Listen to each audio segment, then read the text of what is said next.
Someone You Should Know. A program about people you know and even more that you don't. Hosted by Stuart Sachs, veteran, husband, father, and grandfather. Now, here's your host, Stuart Sachs. Well, welcome to another edition of Someone You Should Know. I'm really glad to have you with us today because we're going to have a very, very interesting show with a very special friend and all who is creative beyond all your imagination. We are brought to you by some really great people, no sweat experts, heating and air conditioning, phenomenal people. Great people to work with. Phone number and email address and website are on the screen. If you need anything, they are fair, they are reasonable, they are prompt, they pick up, and your house will be cleaner than it was when they walked in. And they also give discounts not only for veterans but for teachers. And we're also brought to you by Christine Dean, who is the DFW networking diva. She can just take your current website and elevate it to the next level for very little cost. And she'll even give you a free consultation. Go to Christine Dean and all DFWnetworkingdiva.com, and you can just sign up for a free half-hour consultation. No cost. She can tell you if she can help. Well, I am absolutely thrilled to have somebody that I met recently because we needed some work done in our garden. It was really looking bad. And of course, after the winter storms that we had here in Texas, an awful lot of people lost an awful lot of their landscaping. It just froze the roots and everything died, or a lot died. And a lot of people just said to heck with it and pulled it out and left it blank. I couldn't do that. So Lauren did a little bit of research and she came up with our angel and our new best friend and my guest on Someone You Should Know, Lourdes Burson. Welcome to the show, Lourdes.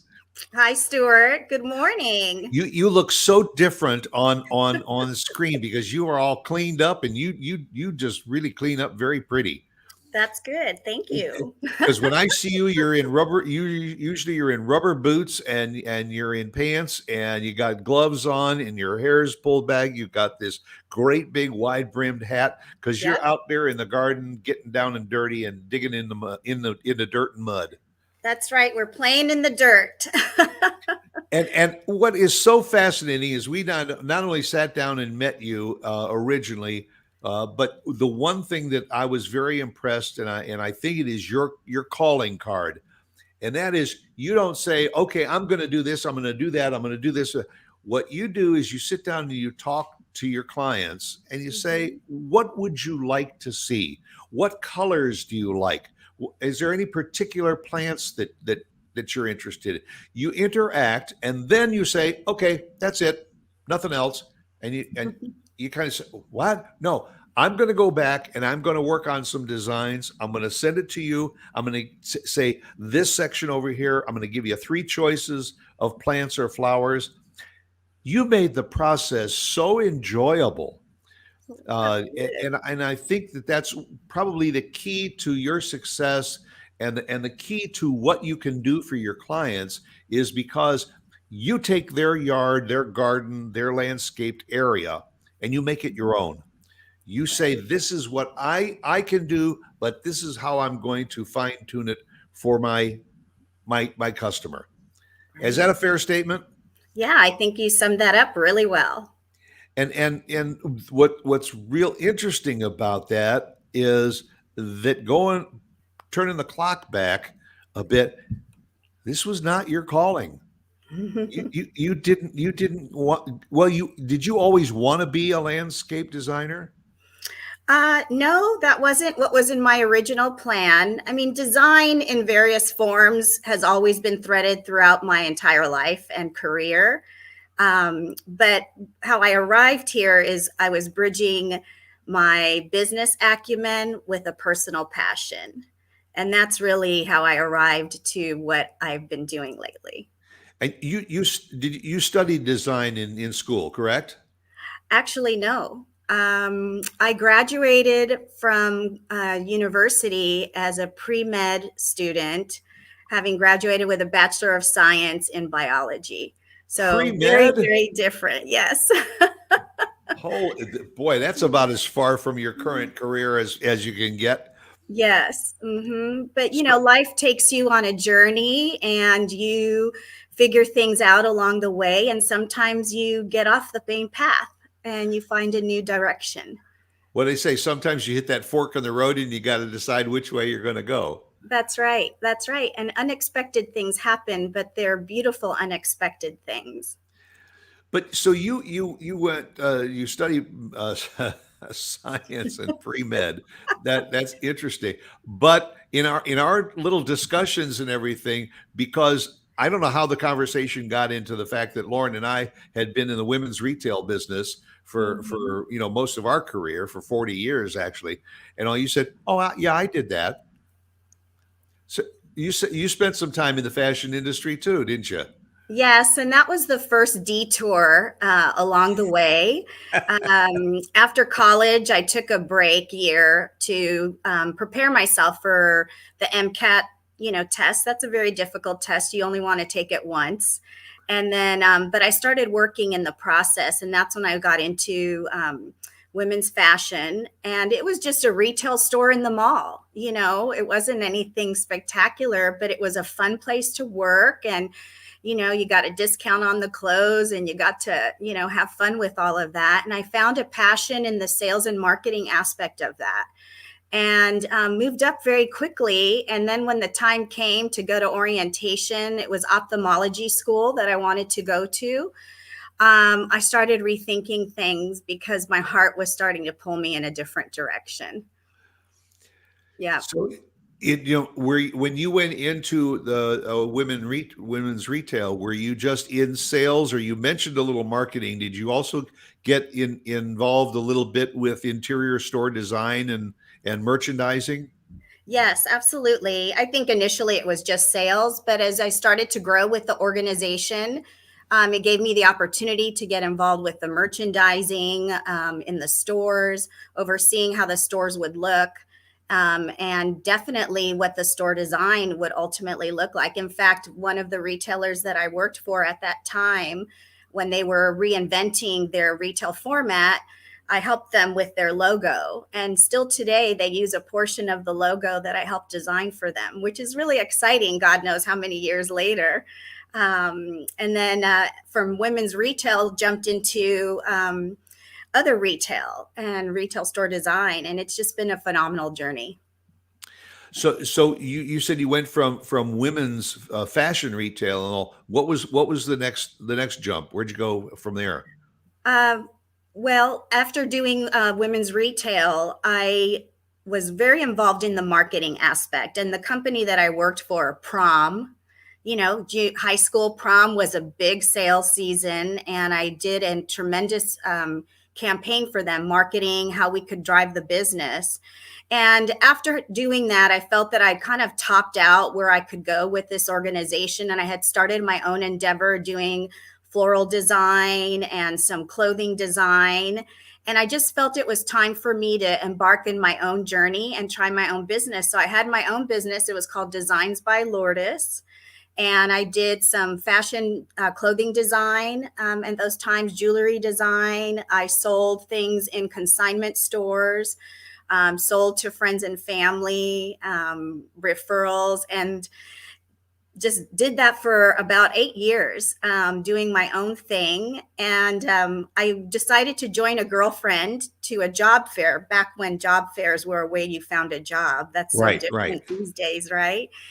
And it was only to accompany her. I wasn't there looking for a job because I was happy doing what I was doing. But there was this Uh-huh. one company there that the people were so vibrant and had tremendous energy and excitement. I mean, they stood out over every other company that was there, and I had to go check it out. And so it was a telecommunications, selling cellular phones. And so when I inquired about it, I said, I'll give you my resume. They were looking for people with retail sales, marketing background because they were going to be launching a retail channel, something that didn't exist at the time. And I said, I'm not really looking, but I'll give you a resume. And 8 interviews later, and trying to debate whether I wanted to even pursue a different career path, I took the job because I was just intrigued to get on the ground floor of something new and see where that could go. And that's really where I spent the bulk of my career, was in the telecommunications industry. And at that time, it was very entrepreneurial. You could do just about everything. So it was really, really a great experience.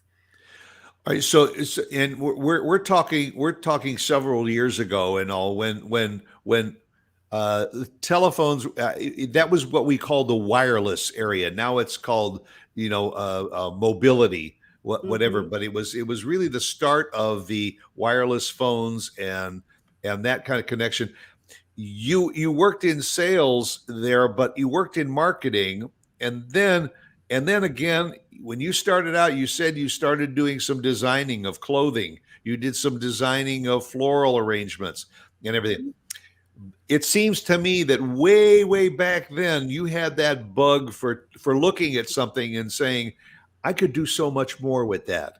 That Mm-hmm. I can design it to make it much more attractive. And Right.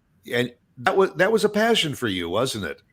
Undoubtedly so. I mean, I did that in my personal life, and, along the way would help family and friends with things in their gardens or in their homes. And, it was just something I really enjoyed doing. I never at that time thought about it as a business endeavor. It was more just something I enjoyed doing, and probably more for myself than for anybody. But yes, it really was. And I'm a very visual person, and doing things like this gives you instant gratification. You see the end result of what you do, you see the impact that it has on yourself and on others, and that's extremely gratifying.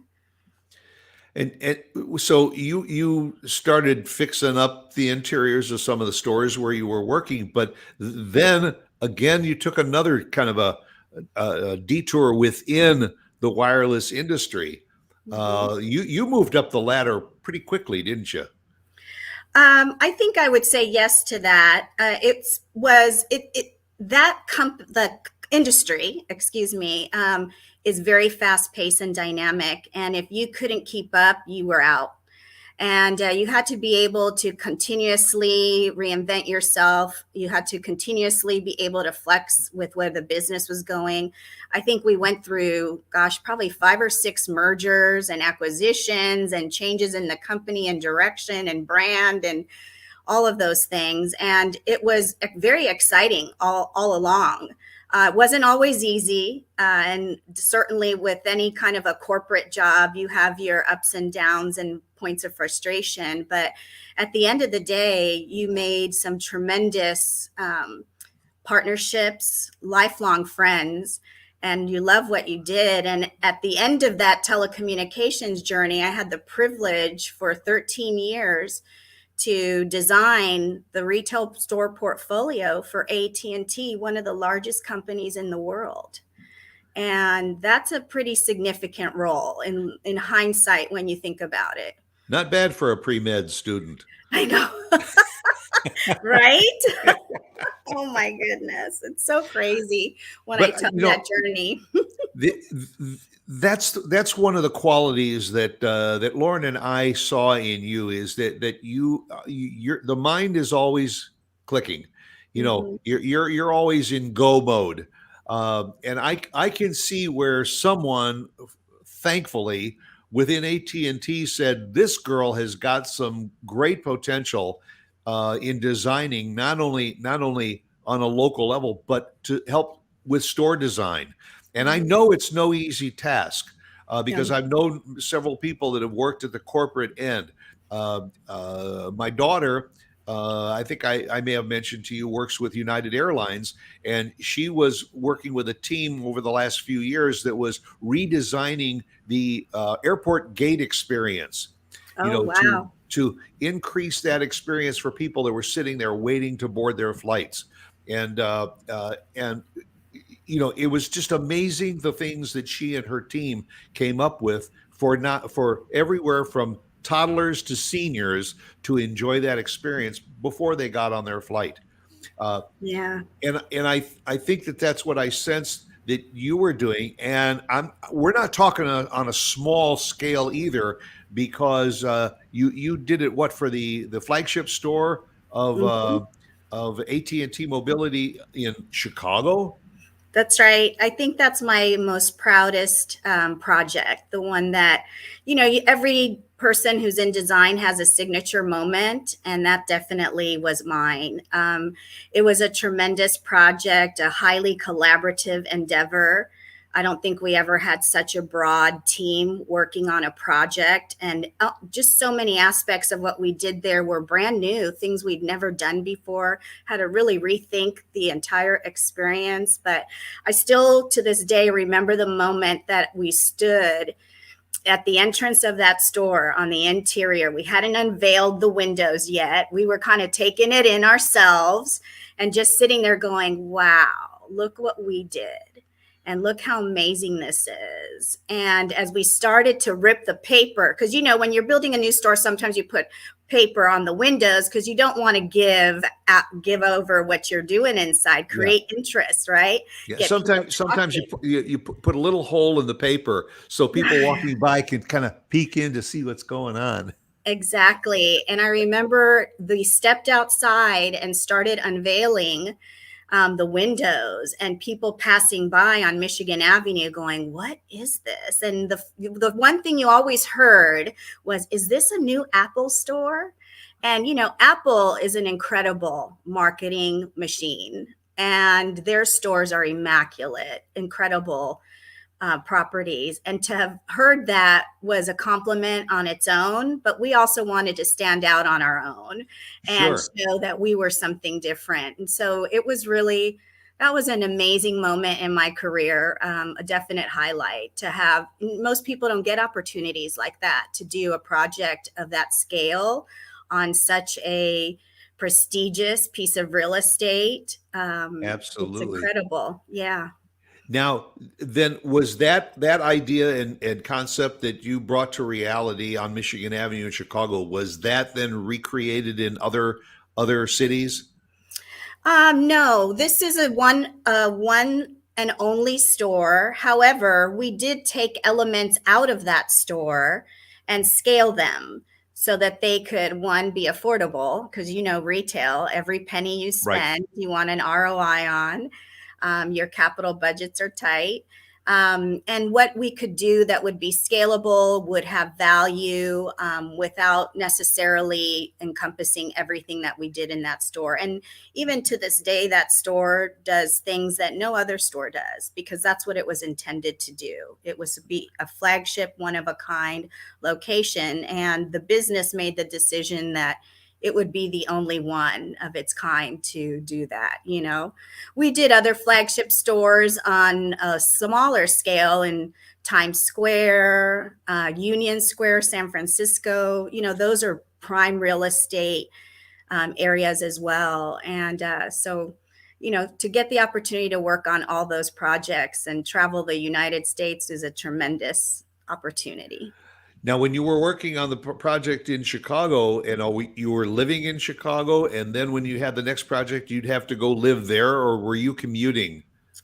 It was always commuting, but I will tell you, the hotel folks got to know us so well that they thought we were living there. The best part was when maybe I shouldn't say this, but you'd go to the bar at the end of the day because you really could use a cocktail, right? After a long day, and the bartender would know already what you wanted, because you were there so often, right? So you had to coast your success, That's right. That's right. So, people would ask me over my career, where do you live? And I would say American Airlines.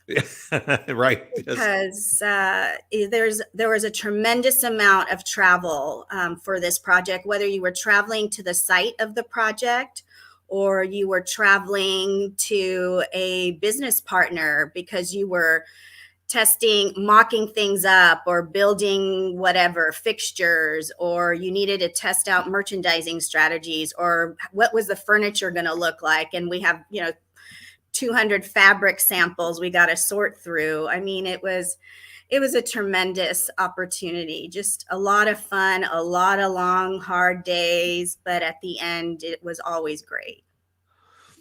Well, and I, as I say, you have a very, very creative mind, and you spent many, many years, what about almost what 20, 25 years you spent in that industry, That's right. designing, visualizing, creating, seeing things come to reality.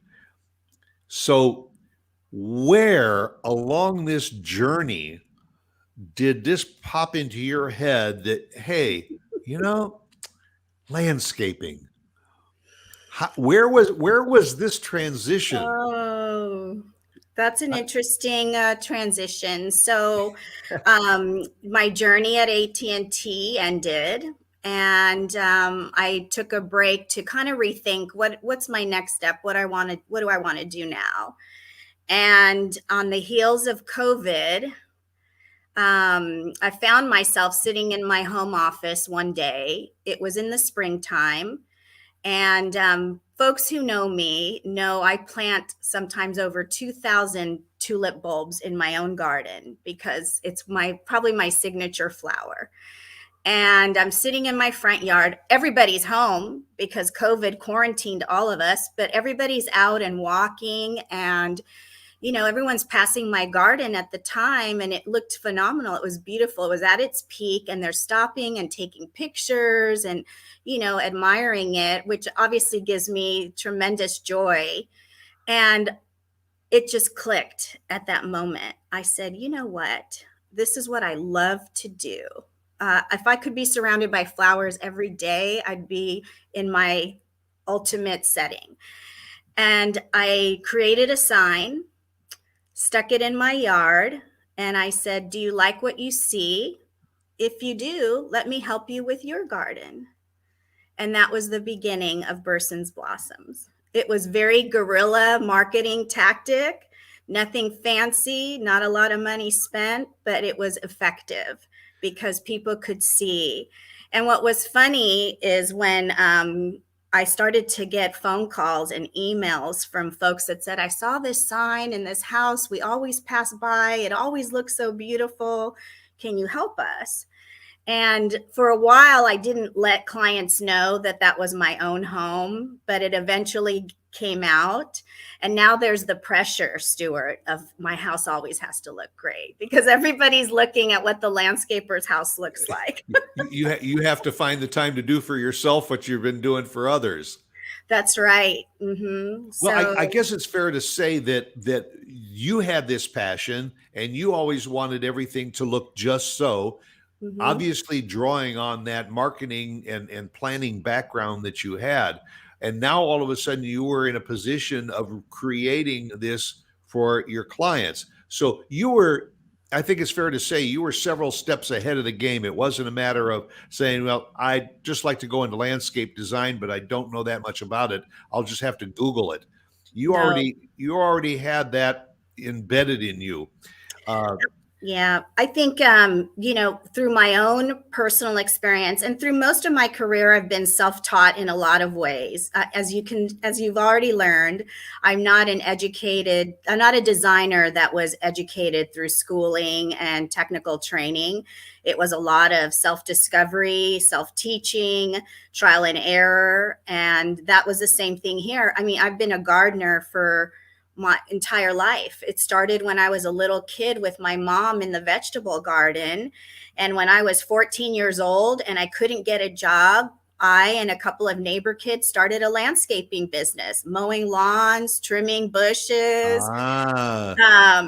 things like that. That helped, when you're 14 and you want to get a new bike or, buy new clothes, and mom and dad are saying, you only get this much for your allowance. That wasn't good enough. We needed to figure out a way to make some money. And so we did that. And so landscaping and gardens and flowers has always been threaded in my life, but never from the perspective of it being a business endeavor.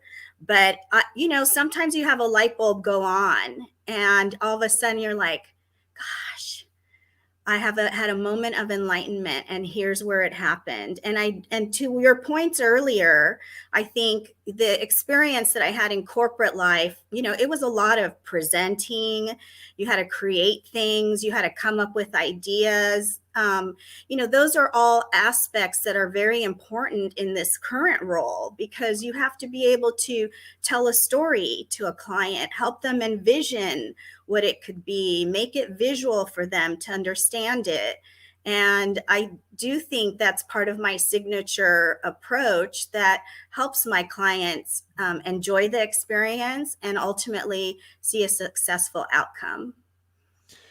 Well, as we've been talking and all, they've been popping up a couple of comments. You've got some Oh, followers there. Hello to Haley and Beatrice and Karen.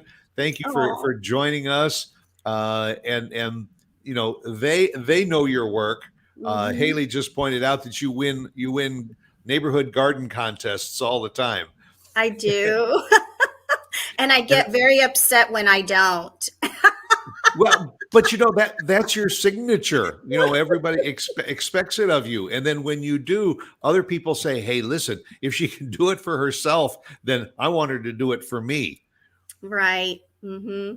Yeah. It's just, when you are able to marry your passion in a business, you hear that saying, if you love what you do for work, it's never work. I mean, Right. it is work. There's always work, but you just have a different level of love for what you do. And I've been fortunate throughout my career to have been on that end more than not. And I think that right now it's taking it to a different level of joy. To see you and Lauren after we did your home, and just how much you loved what we did and just how it all came together. That brings me tremendous joy. The part of working with you on landscape design is that Lauren and I are novices. I kill more than I grow. I just for some reason I either pick the wrong plants to put out there, and or I overwater them or underwater them or something. But we had really a very, very thin conception of what we wanted our garden to look like. Mhm. And I remember you saying, "Don't worry about it. Don't worry about it right now while we're talking about it. Let me come up with some ideas." And Mhm. you came up with sketches, and you wanted to take these plants, some of which were dying out. And Mhm. our first thought was, well, take out those and put in the same thing. And you said, well, maybe we'll do something that'll work a little bit better for the amount of sun that you get and the amount of shade. Duh, never thought about that kind of stuff because we were Right. burning stuff up because it was supposed to have more shade. Right. It's a simple thing to the novice like me, but to you, you're looking at my garden saying, "Oh, I can see putting this here. I can see putting this here." And then you send us choices. That's always fun because nobody wants to say, "Okay, you say I'm going to put this here," and people say, "Okay, I like that," or "Okay, if that's what you say." In fact, sometimes you gave us too many choices. You'd come up and say, "Well, I could put any one of these 6 flowers here," and Laura and I would sit there and say, "Oh, what do you think? You like this one?" And we'd go back and forth. But to come Mhm. up with a design that works, uh, is that basically the way you like to start? Meet the client, look at the area, and then do you immediately start to see something in that area that you want to start working on? Yes, absolutely. I mean, it's important to, I'll get customers who will call and say, "Hey, can you just give me an estimate to do my flower bed?" And I said, "Not till I see it," because you have to understand what's the space you're working with, what's the condition of the space. I meet with clients at certain times of the day to see when the sun hits their garden. Especially in North Texas, July and August are brutal. And if you're getting the sun is hitting your garden in July and August primarily, then that's how I have to plant it. It's, plants that can handle 108-degree heat index at 99 degrees all day long. So this is where the biology comes into play, the science of what we do, because there is a science to it. And this is the strategic aspect of what you do. Sure, there's so many beautiful plants and beautiful flowers, but if they're not put in the right place, under the right conditions, they're not going to thrive. And then you've just got what I call a hot mess. And you're working with colorations, size. We were concerned that we didn't want to get plants that were gonna get overgrown. And you said, Right. okay, because there were certain plants that we liked, and you said, oh, would they make a dwarf version of that? Right. I didn't even know. By the way, I've just moved from the studio to this is our garden. This is our Lourdes Burson creation. And I will tell you that the pencil, what do they call pencil? Sky pencil hollies. Yeah, the sky pencil holly in the back, the three. Those were three trees that had fallen by the wayside through the storm, and we loved the trees. They were nicely sculpted, and all. But Lourdes said no, those have to go. And we thought, okay, well then replace them with something that we will sculpt. And it was her, recommendation to go into these pencil hollies, which will grow up. And you can even see that they are heartily green in the middle, but the new growth is bright, lighter green. By the way, that one of my favorite pieces, and it's just a piece of design work in the garden, is my bottle tree. And that bottle tree was located on the other side of the garden. And Lourdes says, I want you to keep it, but how about if we move it over here? And again, some of the other plants, which you look at a plant, you immediately know the name of it. And I don't. But for instance, if you see over my shoulder, some of those plants are green and some of them have some colorations of red in them. And again, that was Lourdes's idea to bring in a little bit of color design. We also had some planters. And you can see the two planters that she said, well, what are you going to do with those planters? Well, we were going to put them just on the concrete and put a couple of flowers in them. She said, let me do something. And she put a combination of flowers in there. And it's absolutely, inviting. And this is not a large backyard that we have, but we so enjoy going out and sitting there and just seeing this design. And this is the kind of thing that you can do. You have a friend, Monica, and who just chimed in, and she says she is a Picasso of the garden.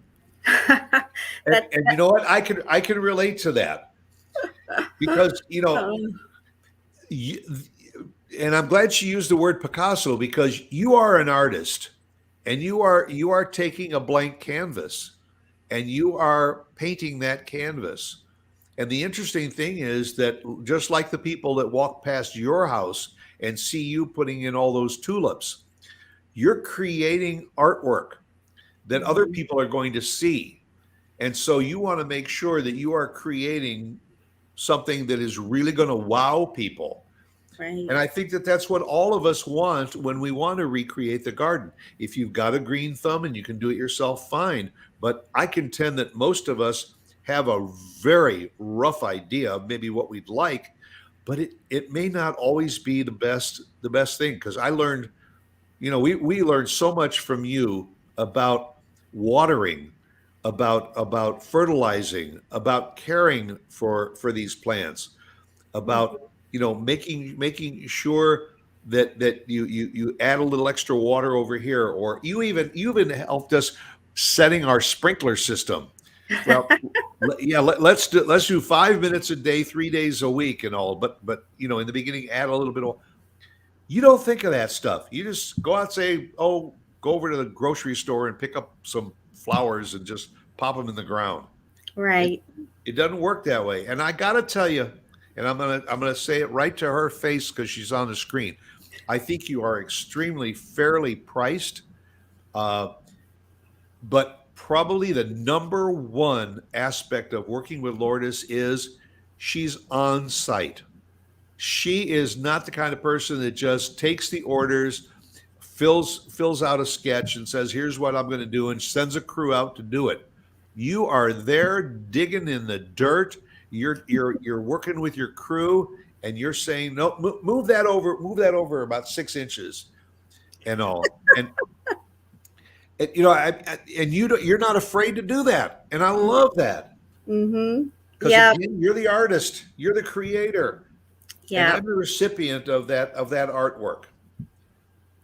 That's awesome. I'm sure if there's some of my friends or family listening and they just heard you say move it 6 inches, they're going to all totally relate to that, because I'm very particular. And, you know, I don't want to say I'm a perfectionist, because I think that there's a connotation that comes with that, but there's probably aspects of that that are true. You want it like you want it because this is how you envisioned it needs to look. And when you leave and you're done, that's your signature there. And you want to make sure that it represents you and what you intended it to look like. Yep. So, you know, if I have one regret, it is that I have this beautiful backyard that nobody sees unless they come into my backyard. But right. I don't have a slide up. I don't know where it is, somewhere in my files. But you did some amazing things in our front yard, because we had again, I don't know all of the terminology, the hawthorns. Hawthorn bushes, you know, it was devastating for most people that had hawthorns, because they all just got nailed by the sub freezes that we had. A lot of my friends and neighbors just tore them out, and they still don't know what they're going to put in. What we did was we cut them back down to the ground, and lo and behold, as the temperatures got a little bit better, the roots finally came alive, and they're starting to grow back a little bit. So what you did was you complemented what is growing there with some new plants, Right. and you added new plants that I've never heard of, but you looked at where the sun was going to be at different times of the day and said, I think that this should go here, and this should go there. Right. That's what somebody that, number one, knows their plants can do for you, but also can help you design what you want. And you also are not I don't think you're a fan of overkill. You want just enough that's going to make it look good, because there's going to be some growth. And we kept saying, well, now, is this going to grow this way, or is it going to grow this way? And you said yes, because some things were going to grow out a little, while others were going to grow up. And as they grew together, they were going to complement each other. That's right. That's right. That's exactly right. Now, when you get a call, I mean, are you doing, what other kind of design services are you doing? Are you doing like gardens around pools, front yards, you know, walkways? Just, I mean, anything goes. You know, we definitely can cover a variety of things. Most of what we do is rejuvenation. People who, you know, the winter storm, certainly folks had damage to their gardens. But even before the winter storm, you know, folks have overgrown gardens. They've neglected their garden and things just don't look good. People have moved into a new home, don't like what was there before. They're putting in a pool and their whole backyard's torn up. I mean, all of those things are things that we do. I think that we fit a niche with our clients. We're definitely residential. We're not doing any commercial at this time. But we help the person who can't spend a lot of time in their garden, which is most of our customers. Everybody wants something that's low maintenance, which you can't have a low maintenance garden completely. And I think I told you and Lauren this, right? Right. There's still things you have to do. A beautiful garden, if you want color and flowers, you have to tend to it. So trying to weigh out a customer's desires and expectations with what they can handle once you're done with the work that you do is something that is a critical component of the discussion that we have with our clients. But yeah, this year, it's been a lot of rejuvenation because of the damage that has happened with clients' yards. We've had to take a lot of things out that didn't make it. You were very fortunate when you cut your Indian hawthorns that they're coming back. I had 32 of those in my garden. I cut almost all of them down, and many of them are not going to make it, and I've taken them out, and some I've left to see what they do. I'm always experimenting in my garden. If you were to look at my backyard, everyone says, "Oh my God, your backyard must be so pristine and beautiful." Well, there's parts of it that are, and parts of it that are just a lot's going on there because I'm always testing new plants, seeing how they do. That's how I educate myself and can It's a work in progress. Yeah, and can speak to a client from real experience on what happens with plants and how you take care of them and what have you. So my yard is also an experiment in the backyard, not the front yard, but in the backyard. Well, before I forget, I want to let those that are watching and listening to the show that if you have questions and you want to reach out to Lourdes, it's very easy. bursonsblossoms.com is the website. That's Burson plural. bursonsblossoms.com is the website. And you can reach Lourdes at bursonsblossoms@gmail.com. Yeah. Very easy, but go to the website because number one, it's like going to a museum, a floral museum. You will see the work that she has done, and you'll start to drool. Guarantee it. Again, another comment from your friend Monica says Martha Stewart needs to watch out. Oh, good Lord. There it is. That's a great comment, Monica. and I agree wholeheartedly.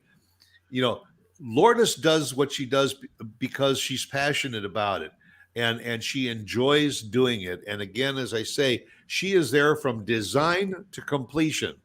And if there's something that when it's all over, if there was something that you said, you know what, that didn't come out quite right, she's going to make it right.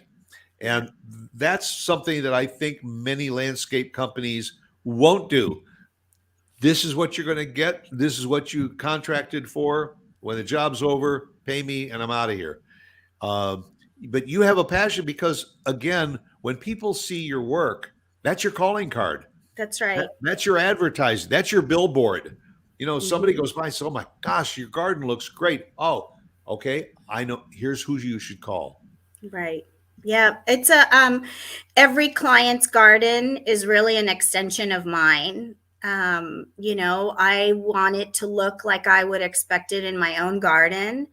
And as you know, Stuart, I do follow-up visits. What landscaper does follow-up visits? That's another thing that I offer as a service to my clients. And I'll do 2 follow-up visits at very specific checkpoints because that's when it allows me to really see, 1, if things are taking properly, and 2, that things are settling in and they're growing and doing well. And it also lets me see my work and how it evolves as well. And in addition to my website, folks can also follow me on Instagram and Facebook because they'll get to see even more current work on there than on the website, which is great. We're starting to dabble in things like we do stone work and accent work with stones, some planter edging and things like that we also do and augment where clients may have a need for that. And it just makes, I had a client that I just did last week, and we did a beautiful rock edging for her. And she says, it's like putting on the necklace. It's that finishing touch on the outfit. And I thought that was a really great analogy that she used. Yeah. See, now you're going back to your clothing That's design right. and accessory days. Accessorizing the garden. Yeah. And like you say, you were pre-med, so you are a surgeon. You're making sure all the parts are in the right places. Right. Yeah, it's really interesting. So it's been a tremendous journey. I feel truly blessed to have embarked on this endeavor during a period that was unprecedented for I us, was just going to COVID. say that, this, I hope we didn't let anybody lead them to believe that you've been doing this for years and years and years. Your company is about 2 years old, That's right. and you just decided to start doing this, and you're just going like gangbusters. And I am so thrilled not only to be one of your clients, but I'm absolutely thrilled that you joined me on the program to tell other people and let them know, what the ins and outs are of doing landscape design the right way. And the right way is to work with somebody like Lourdes that can show you options, and so you are working with her to create the design too. And I Hmm. thank you very, very much for taking the time to be on the show with me today. Oh, it was a tremendous pleasure. Thank you for the invitation and the opportunity. It's just been a lovely, lovely time. So now what? Do you go put on your rubber boots and your hat and everything and get out there in somebody's garden? Not today. Today is what I call nursery run day. So Oh, okay. Go today to see we're what's out at out the there. nurseries. Yep, checking out what's coming in for fall. We're in the middle of a seasonal change, right? Right. Summer's ending, fall's approaching. And So now is a good time to start upgrading the garden before the winter sets in, so that yeah, these plants can take root, correct? yes, I mean, we do work through the first couple weeks of December is very viable time to still be doing work. Good. Once you get into the heart of December and January, one, it's winter. And while the weather isn't bad necessarily, I mean, it can get cold. We just don't have great product availability for plants and things, but it's a great time to meet with clients and do planning. So that's what most of my January is about, is preparing for the spring. So when we meet with clients, we're ready to go. But I'm doing that right now. I've got a full queue of clients that have been waiting for the heat to pass, so we can get going. And it's going to be a very, very busy fall, Stuart. And if you want her help, you better call her or reach out to her right now to get scheduled. Mhm. But again, thank you very much. Burson's Blossoms, it can just change the way you sit in your front yard or your backyard and just enjoy Lourdes's creations. Our very best to you. Thank you Thank again you, for joining us. Stuart. And that'll do it for another edition of Someone You Should Know. A nice conversation with Lourdes Burson. And make sure you tune in again next week at the same time, right here, for another edition of Someone You Should Know. I almost forgot what show I was on. But again, thank you to Mark Warner for producing the show, because he's out in Oregon and producing the show from out there. So thank you very much. As I always say, be yourself, because everyone else is taken. Go out and make it a good day.